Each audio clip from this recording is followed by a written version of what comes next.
Hello. So if you're like me and you've been inside and in lockdown a lot for going on 10 weeks now, and even though restrictions are starting to lift, you might be going a little bit stir crazy like me and missing the D. Yeah, that was totally a dick pun. But I was talking about vitamin D3, okay? So this has been making a lot of hoopla, and it's very much the hot topic in the nutrition journals at the moment. And that's because it's in relation to COVID. So typically when we think of vitamin D, we think of it in terms of bone health, but it actually plays a role in a lot of other systems, and one of them is your immune system. And it may have a role in helping to prevent upper respiratory infections like COVID. So a lot of very prestigious medical journals have come out in terms of recommending supplementation with vitamin D, the Irish Medical Journal being one of them. I just read an article from the Lancet, but then I was also on a webinar last week with nutrition consultants from various countries, so the US, the UK, China, Malaysia, Spain, and they weren't all really very sold on it. Again, most of the information coming out in the research around COVID is a little bit circumstantial because it's a new virus. So my take on it is I am in support. Yeah. Do I think it's going to prevent you from getting COVID? Probably not. It's not a magic pill. It's just vitamin D. However, there are a lot of vulnerable populations that maybe kind of run a subclinical deficiency of vitamin D, and so a little bit of supplementation probably isn't going to hurt you to maximize your nutrition and make sure that your body is in the healthiest space it can be, which is part of my job as a dietitian. Plus, when I was in my undergrad, so when I was in my dietetics program, I had a mentor who did a lot of bone health research, and so she sold me on vitamin D a long time ago. So when I moved to Ireland, this is the one that I take, okay? And so what you want to look for is vitamin D3. So if you are interested in supplementing, then you want to look for D3, or if you look in the ingredient list, it's going to be called cholecalciferol. So there are two different ways that we talk about D3. So you can talk about it in terms of IU, which stands for international units, or micrograms, which is that little like backwards upside down P looking thing.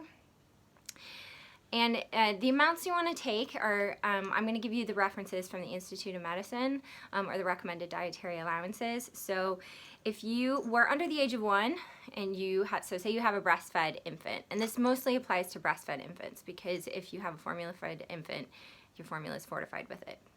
If you have a breastfed infant, you're going to want to give 400 IU or 10 micrograms. So that's 400 IU or 10 micrograms. If you're between the ages of 1 and 70, really big range there, but you're going to take 600 IU or 15 micrograms. If you're 71 years old or older, then you're going to take 800 IU. It goes up a little bit, or 20 micrograms. Now, if you notice, I take a little bit more. So I'm taking 1,000 right now, or 25 micrograms. I do that for a variety of reasons. So vitamin D, you find it naturally in your food sources, mostly in meat and predominantly fish. Fish is very high in vitamin D. You can also make it from exposing your skin to UVB sunlight. So there are certain populations that are a little bit more vulnerable. So one of them being older adults, simply because they're more inside, or people who have reduced mobility and can't really get outside and get that access to direct sunlight. If you have a darker skin, so a little bit more melanin in your skin, then you need longer exposure to UVB light in order to make the same amount of vitamin D. If you wear a lot of clothing, so if you cover up a lot, or maybe you have a lot of religious garments, so you cover up a lot of your skin, you might want to consider supplementing. And again, if you're a vegetarian, because you're not eating maybe those meat and fish sources, you might want to consider supplementing as well. And lastly, if you live above the 40th latitude, so geographically, there's a huge number of people who live above the 40th latitude, aka you live in Ireland.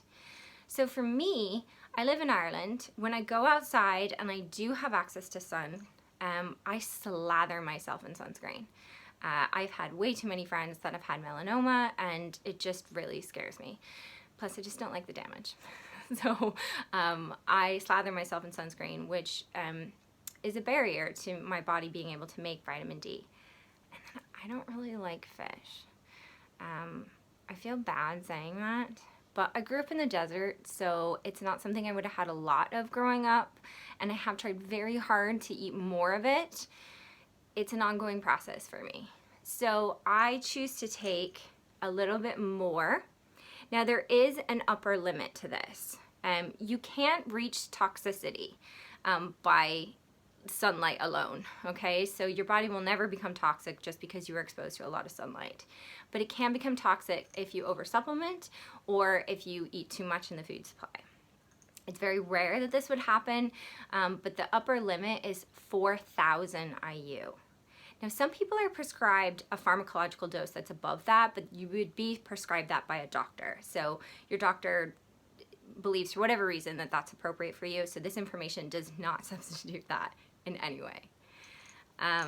Now, if you are a vegetarian, cholecalciferol in a lot of these supplements comes from fish oil. So people are vegetarians for different reasons, so maybe taking a fish oil supplement is okay with you. If not, there are vegetarian sources out there of vitamin D. There's also an analog called D2, and that's made from it's made from plants. It's made from like mushrooms, I think yeast as well, but it's not as effective at raising your blood vitamin D levels. So I would recommend D3 over D2. And yeah, I get this one at a health food store. You can find it in a lot of different places, but particularly if you live in Ireland, I get it at Nourish.